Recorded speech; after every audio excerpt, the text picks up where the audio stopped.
Como habrán visto los que pudieron ver el anuncio, el grano de mostaza, la semilla del grano de mostaza, tiene una gran enseñanza.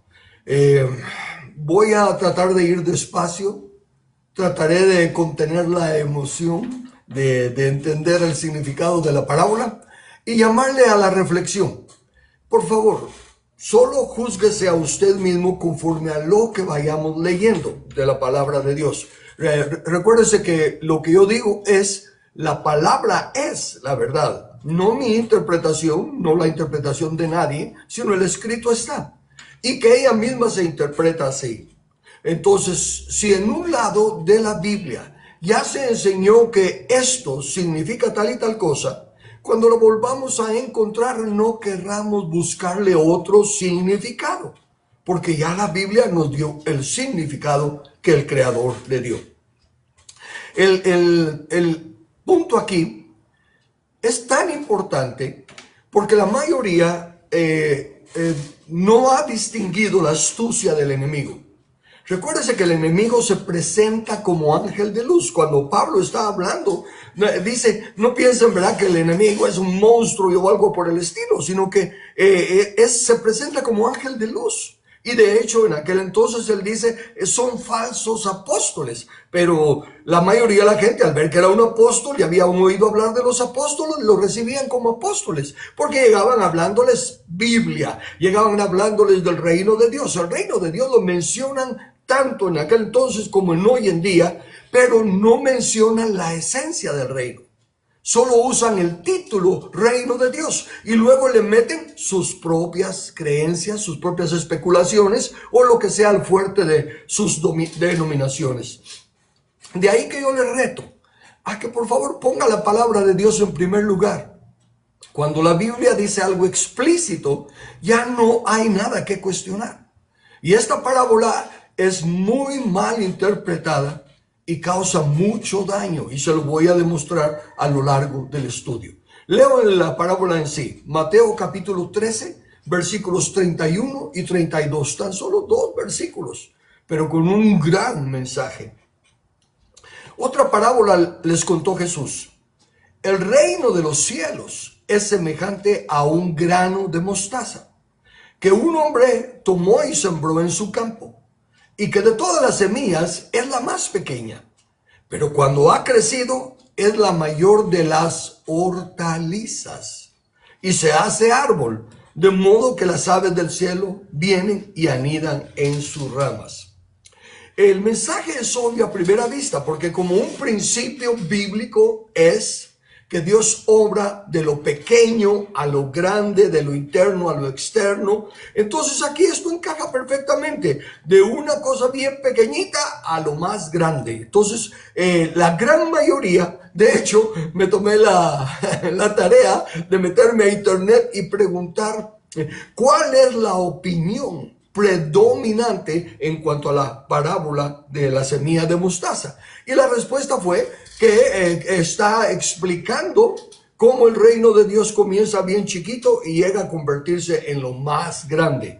Y si leemos la Biblia, dice que la tierra será llena del conocimiento de la gloria de Dios como las aguas cubren el mar. Y entonces parece tener sentido.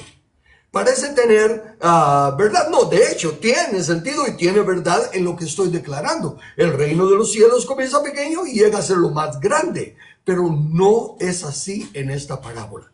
Y la gente, pues, en su mayoría, debido al gran problema que se tiene de que se ha dividido el manual del Creador en libros del Antiguo Testamento y libros del Nuevo Testamento, no consultan el llamado Antiguo Testamento para ver qué significado tiene esta parábola. Y se va a dar cuenta cuán clarísimo, explícitamente claro, está el mensaje de esta parábola, que no es ese que acabo de mencionar, el tradicional, de que el reino está creciendo y va a llegar a ser lo más grande según esta parábola. Voy a comenzar mencionándoles una vez más. Recuérdense que la astucia del enemigo, el enemigo no tiene ningún poder. El enemigo no tiene ningún poder sobre nosotros, ni sobre ningún ser humano. ni sobre el pecador más pecador de los pecadores. No tiene poder. Lo que tiene es la astucia de engañar. Y de esa manera es como el caballo de Troya, se me ocurre ahorita mientras hablo, ¿verdad? Los enemigos, los troyanos no podían vencer al otro ejército, y entonces hasta se fingieron vencidos y dejaron para que aquellos creyesen una ofrenda o reconocimiento de su derrota, y lo metieron dentro del palacio, dentro de las murallas, y los enemigos salieron de noche y los mataron.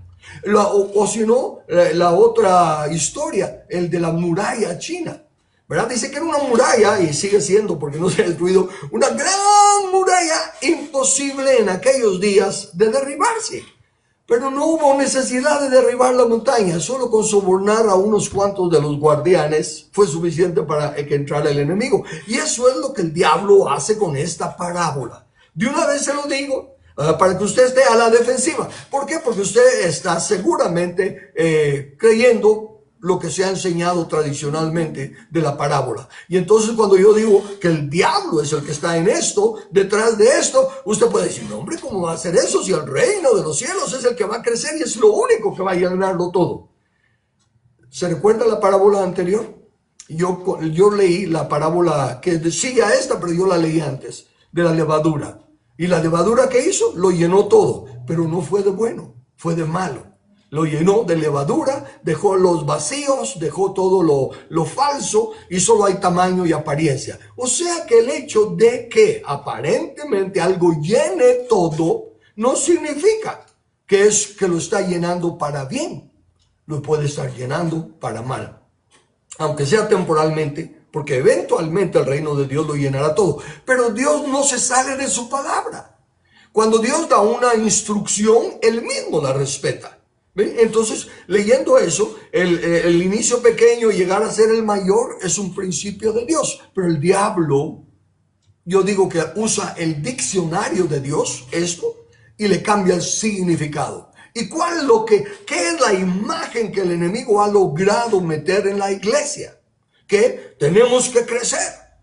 Tenemos que crecer porque el reino va a llegar de lo poquito a lo grande, de adentro para afuera, y de los pocos a los muchos, ¿verdad?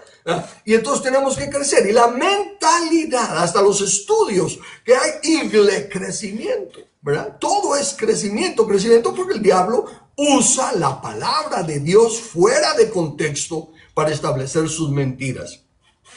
La astucia del enemigo, como le digo, es distorsionar. No puede destruir, pero sí puede distorsionar. Y los que no escudriñan las escrituras para ver si es verdad lo que les están diciendo, se siguen tragando la mentira. Bueno, nótese cómo empiezan en los elementos. Dice, de todas las semillas es la más pequeña.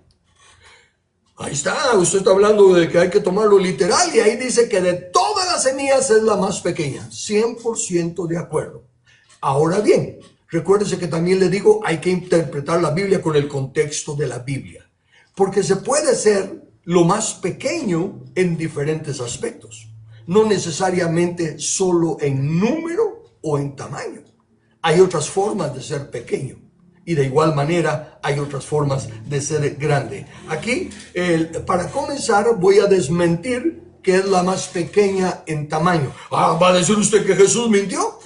No estoy diciendo eso. Jesús está hablando las parábolas del reino en misterio para que no entiendan, excepto aquellos a los que Jesús se lo revela. Y como ya tenemos la revelación del misterio escondido, entonces ahora podemos regresar con autoridad y ver lo que esta parábola está diciendo. Entonces, ¿por qué digo que no es la más pequeña? Bueno, simplemente voy a leer, está lo busqué en internet, en la enciclopedia fue. Dice así esto. Ciertas orquídeas epífitas de la selva tropical producen la semilla más pequeña del mundo.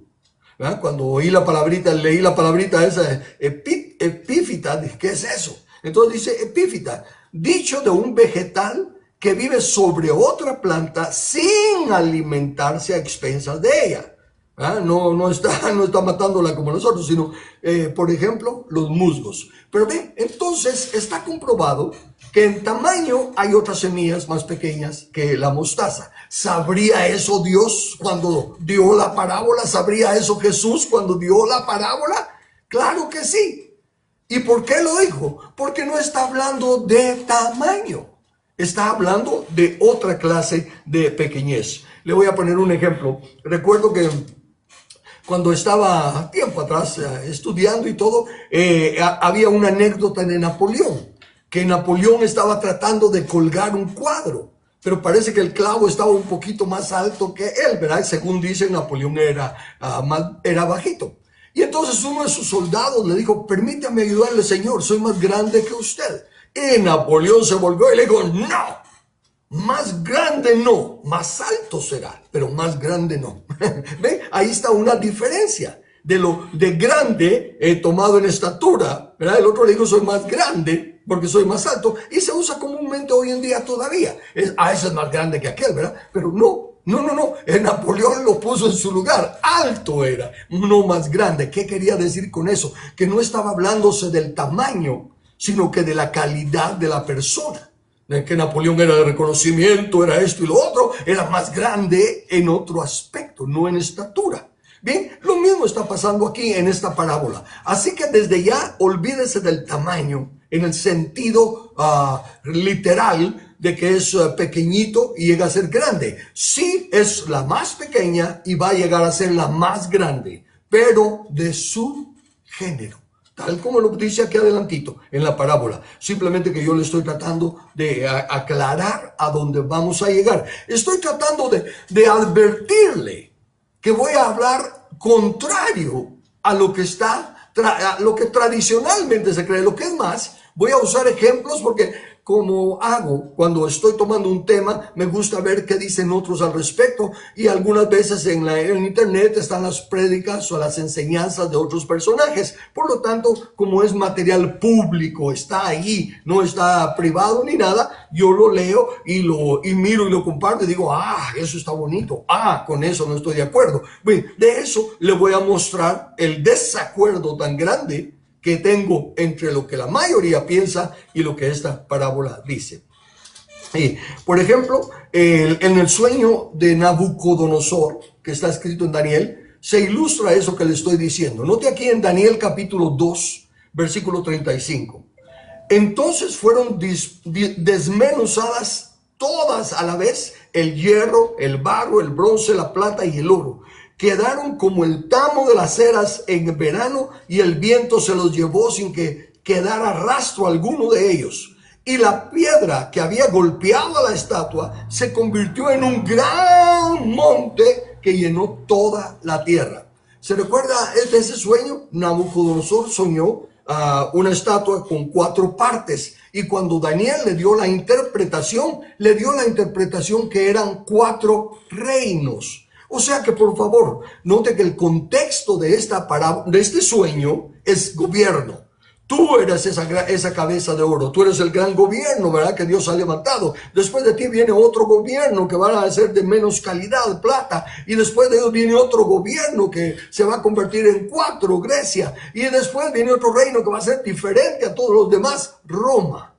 ¿Ve? Y entonces esa estatua está ahí parada, y de repente una piedra no cortada con mano, es Jesús, es el contexto, una profecía de la venida de Cristo y de Cristo Jesús, que cae en los pies de la estatua y las desmenuza todas. Y esa piedra pequeña, no cortada no con mano de hombre, pero pequeña, crece hasta llenar toda la tierra. Ahora razone. Y se hace un gran monte. Si creciera literalmente a llenar toda la tierra, no sería bendición, sería la destrucción de toda la tierra, porque aplastaría todo lo que había ahí. Pero como se está hablando en contexto de reinos, la interpretación lógica, bíblica, es que el reino de Dios crece hasta llenar toda la tierra. Desmenuza a todos los reinos humanistas que existan en que existan en nuestros días o en los días futuros si el Señor tardara. Pero no es que el Señor tarde, si la iglesia no despierta. Porque lo único que está deteniendo la venida de Cristo es la iglesia. No es la bestia, no es la gran tribulación, no es nada de eso. Todo eso ya pasó. Ese era el castigo de Israel que se culminó en el año 70. Quienes están deteniendo la venida de Cristo somos la iglesia, por no ponernos de acuerdo y aceptar que Él dice que somos la iglesia la que tenemos que poner a sus enemigos por estrado de sus pies. Y en lugar de estar trabajando en cómo lo hacemos, la gran mayoría está preocupándose cómo nos vamos, totalmente en desacuerdo con Dios. Bueno, pero entonces el punto sigue siendo este. El crecimiento aquí entonces de la piedra es un crecimiento del gobierno, del reino de Dios que va a llenar toda la tierra. Pero en el caso de la mostaza no es así. Lo pequeño del grano de mostaza ya vimos que no es su tamaño, porque hay otros que son más pequeños. Lo que sí es que el efecto físico de su naturaleza es el proceso y el efecto en el que tenemos que enfocarnos. Voy a ir ya que otra cosa. Recuérdese, le mencioné desde el principio de las parábolas que las reglas de interpretación tienen unas reglas de interpretación para las parábolas. Y en síntesis dicen que la parábola solo tiene un mensaje central, que no es necesario que todas las partes de la parábola tengan explicación y que debe ser tan sencilla que no necesite explicación. Porque si hay que explicarla, entonces no funciona. Bueno, y les demostré que desde el principio, aunque esas reglas de interpretación para parábolas funcionan con otras parábolas que no tienen que ver con el reino de Dios, para el reino de Dios no tienen esa interpretación. ¿Por qué? Porque el reino de Dios era el misterio. Y la gran mayoría del cristianismo aún no entiende el misterio. Entonces tiene que basarse en el humanismo y la lechita espiritual. Y estas reglas son fabulosas, pero para la lechita espiritual, para los rudimentos de la doctrina de Cristo, no para el misterio escondido.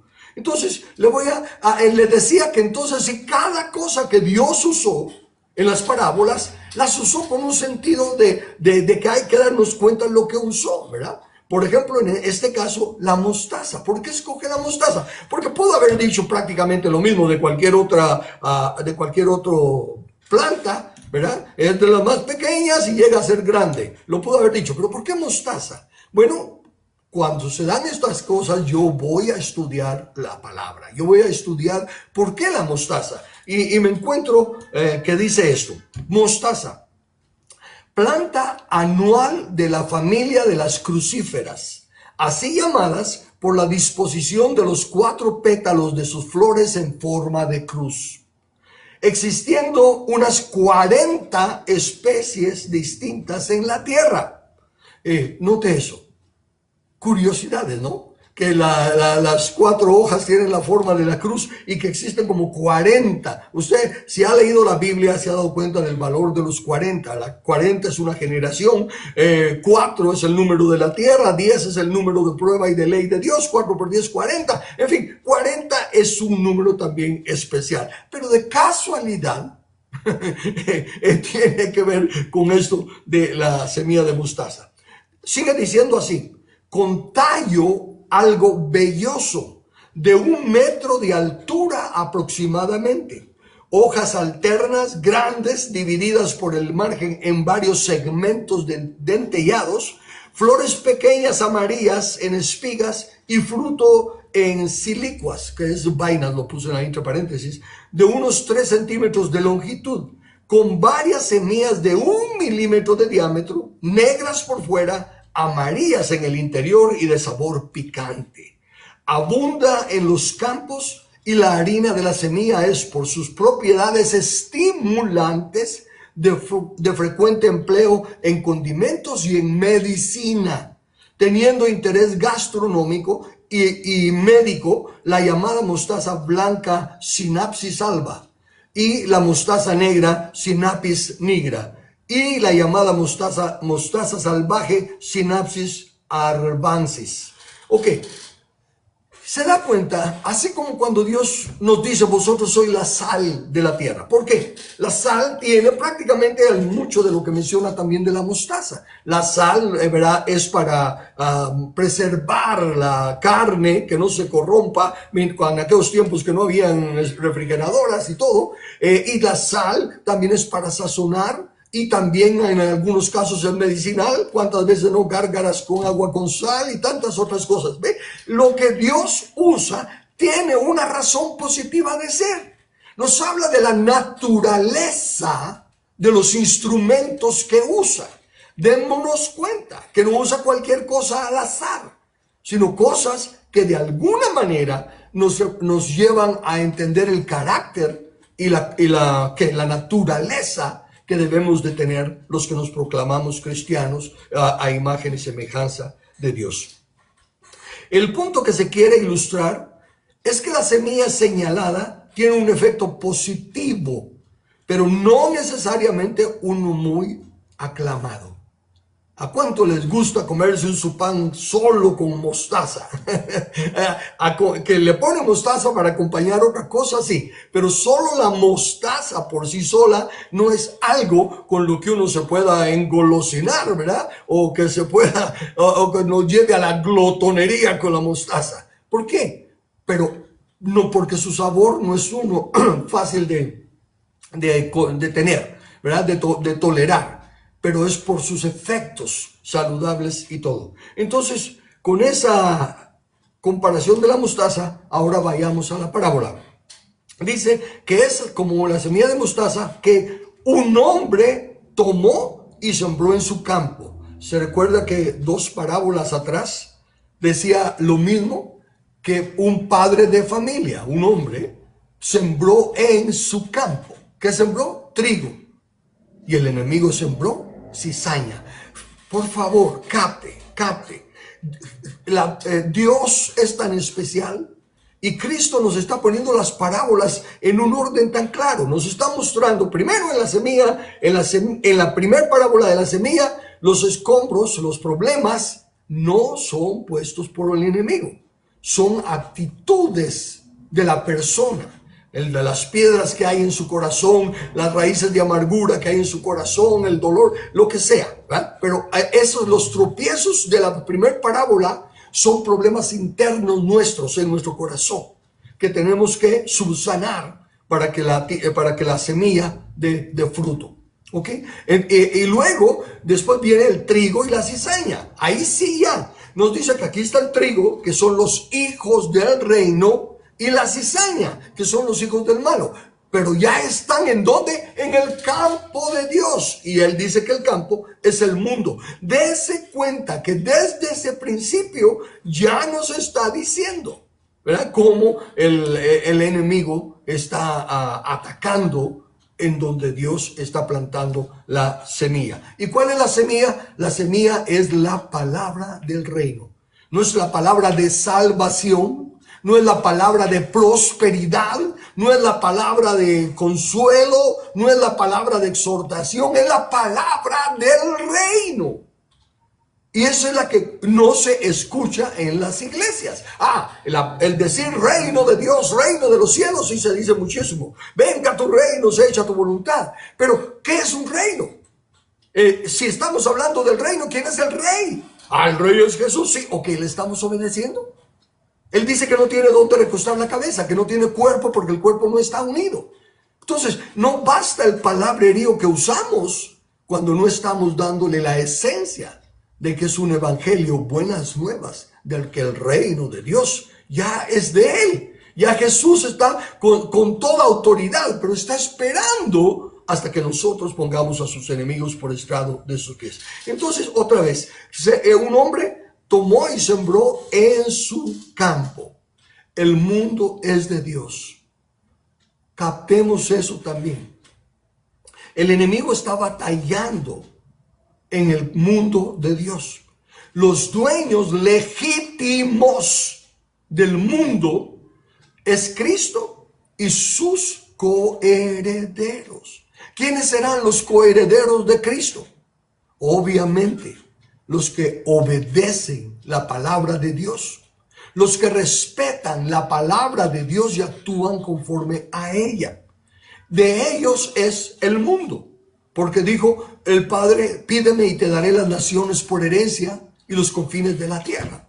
Y entonces Jesús ya los tiene y nosotros con él. Jesús ya firmó el cheque. Se recuerda que yo uso la ilustración de firmar el cheque porque cuando hay un coheredero se necesita la firma de los dos.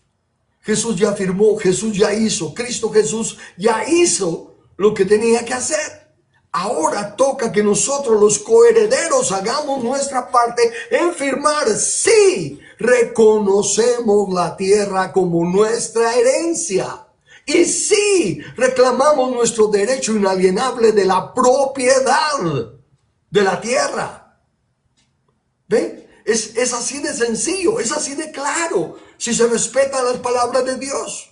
Pero cuando empiezan a entrar los argumentos, cuando se oye la voz de la serpiente que dice: con que Dios ha dicho que ustedes son herederos. No, la herencia de ustedes está en el cielo. Allá tienen una mansión gloriosa. Allá tienen tesoros indescriptibles y ojo no ha visto ni oído ha oído. Y eso suena más bonito, pero no es lo que dice la Biblia.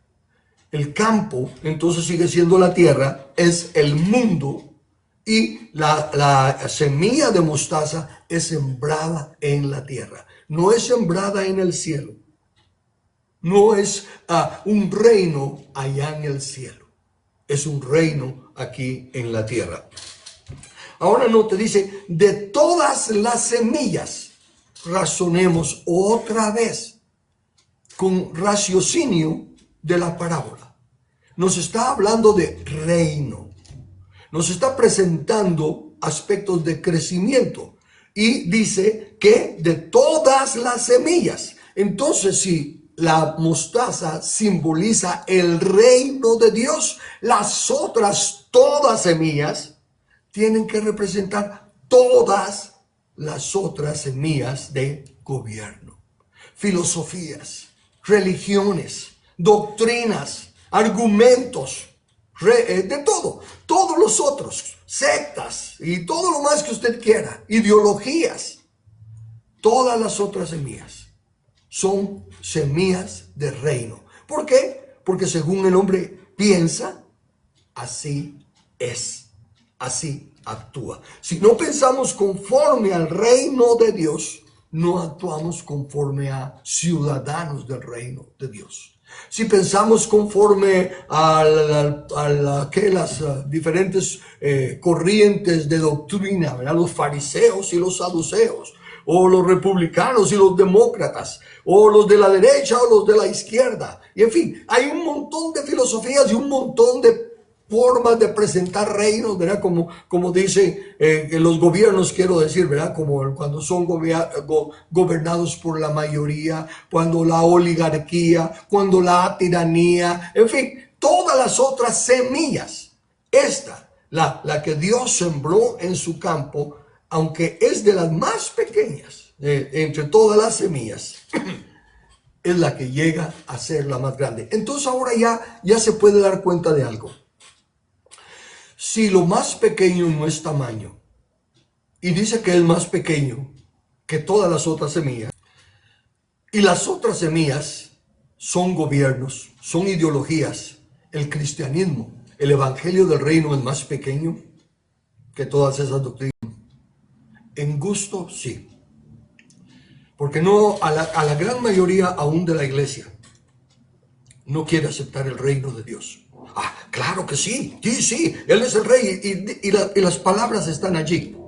Pero no aceptan que si Él es el rey y sus súbditos se manifiestan obedeciendo su ley, pero no la estamos obedeciendo.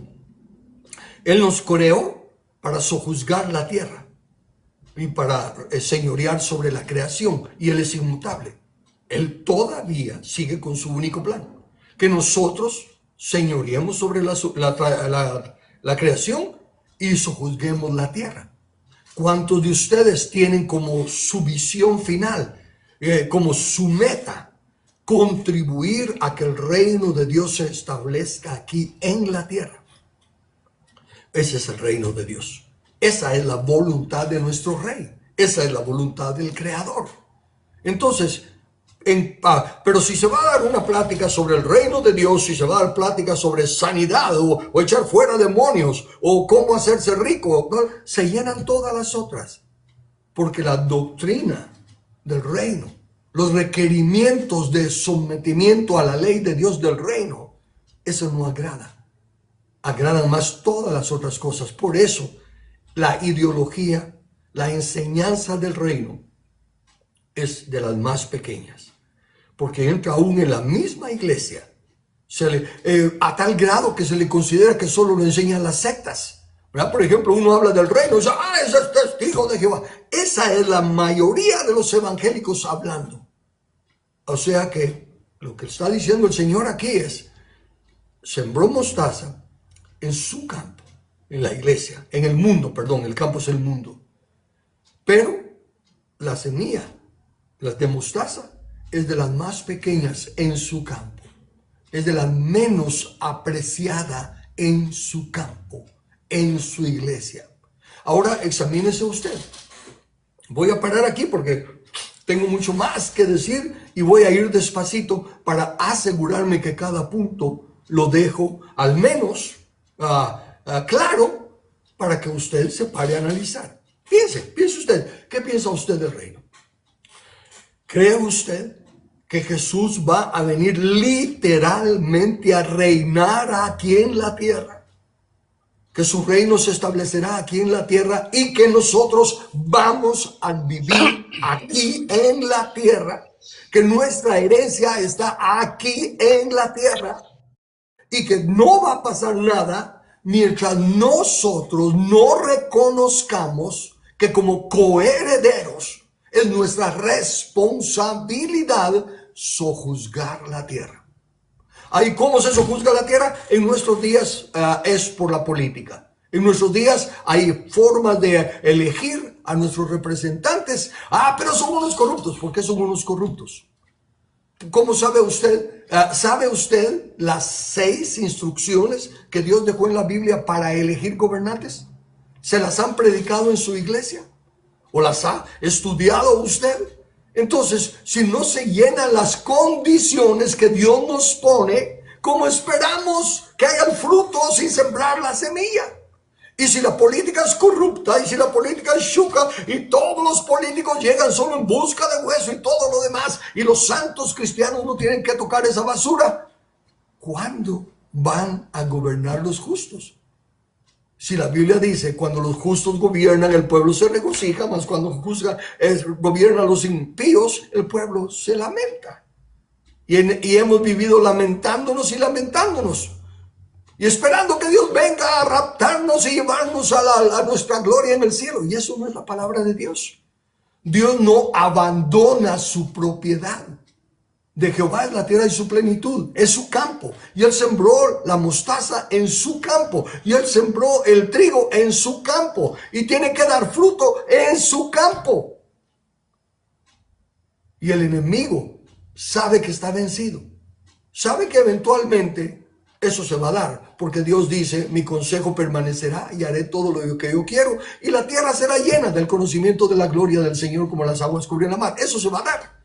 El punto es este. ¿Estamos nosotros contribuyendo para que eso se dé?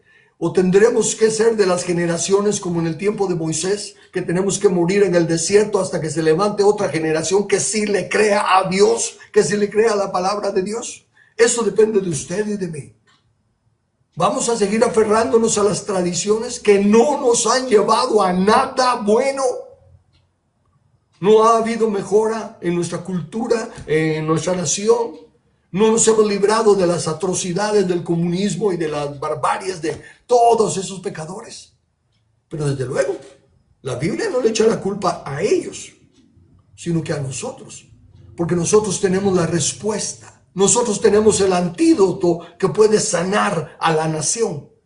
Pero no lo queremos dar porque nos parece que el antídoto, uff, qué feo, eso no sirve. Busquemos algo más rico, algo más bonito, algo que sea más fácil de tragar. Y entonces entra la levadura para hacer más dulce la harina. ¿Ve? Entonces, razone. Hasta ahorita lo que le acabo de decir ¿Verdad? La semilla de mostaza no es la más pequeña en tamaño, es la más pequeña en aprecio. Es la que menos, de la que menos se habla, de la que menos se está practicando las enseñanzas del reino. La palabra del reino es la más despreciada. Agarran el título del reino y dicen, cuando el reino de Dios está aquí, hay sanidades por todos lados. Cuando el reino de Dios está aquí, los demonios salen huyendo. Cuando el reino de Dios está aquí, la propiedad, la prosperidad viene a los santos. Usan un título, el Evangelio del Reino, pero no hablan nada de las leyes del reino y de los principios en los que tenemos que caminar para que venga su reino y sea hecha su voluntad aquí en la tierra. Bueno, paro entonces aquí para que asimile esta parte y si quiere algún comentario al respecto de lo que he hablado o alguna pregunta, la podamos contestar.